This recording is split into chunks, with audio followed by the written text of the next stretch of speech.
plaident pour la reconnaissance de leur métier auprès du gouvernement congolais, ce afin de bien exercer leur métier en faveur de la communauté. C'est le gros du message que le président du conseil provincial de médecins vétérinaires a transmis à l'occasion de la célébration de la journée de médecins vétérinaires ce 7 mai 2022. Réunis à Béatrice Houtel, les médecins vétérinaires ont eu un moment de change important afin de parler des difficultés auxquelles ils font face, mais aussi des opportunités pour pérenniser la lutte contre la résistance des antimicrobiens et réussir l'approche santé et opérationnaliser l'approche Event Mobile. Nous avons voulu que les activités autour de cette célébration montrent comment, malgré les difficultés, malgré les problèmes, la profession vétérinaire se fait le chemin et va de l'avant pour servir la population et pour servir l'humanité. Cette activité a été clôturée par la remise du diplôme d'honneur au président national de l'ordre de médecins vétérinaires, qui est le chef de la maison civique du chef de l'État, le docteur Mitéo. Peu avant, plus de 140 sages-femmes se sont engagées dans la profession. Elles ont prêté serment en présence du représentant du ministère de la Santé.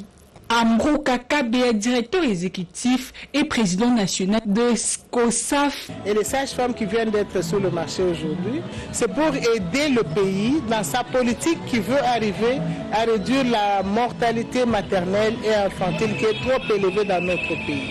Les sages-femmes, avec leurs techniques et compétences, peuvent répondre à 87% aux besoins de femmes et de nouveau-nés. Le progrès de la pratique du métier nécessite l'appui du gouvernement et ses partenaires. Pour rappel, cette journée célébrée sous les thèmes nationaux, le progrès dans l'amélioration de la santé maternelle et néonatale passe par la réglementation de la profession de la sage-femme. Et sacrée journée mondiale des orphelins du sida est lieu aujourd'hui 7 mai pour sensibiliser les publics et les gouvernements à la détresse des orphelins du sida. À cette occasion, la présidente de la Main sur le cœur a fait un plaidoyer en faveur des enfants rendus orphelins par le sida. Reportage Louisette Sakala.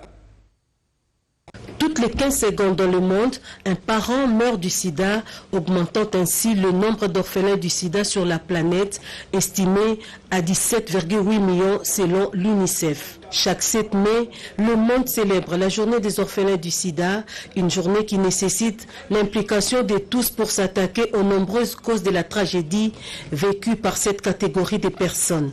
Le plus difficile, c'est la situation sociale et financière des enfants qui vivent avec cette lutte et cette maladie au quotidien.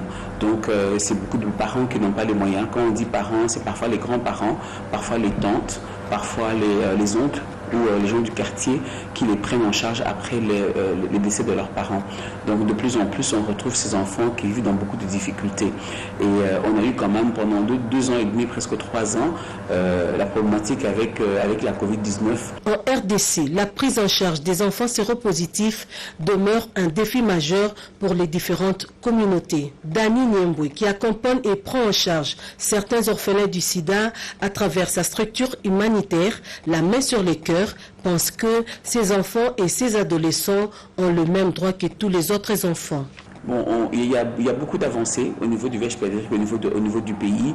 Il y a eu un nouveau médicament qui a été mis sur le marché pour que nous puissions vraiment accompagner les enfants. Je crois qu'il y a un grand travail qui est fait au niveau des organisations, au niveau de l'ONU-SIDA et les autres partenaires qui travaillent dans le domaine du VIH pédiatrique. Et pour nous, c'est une belle avancée et nous sommes fiers.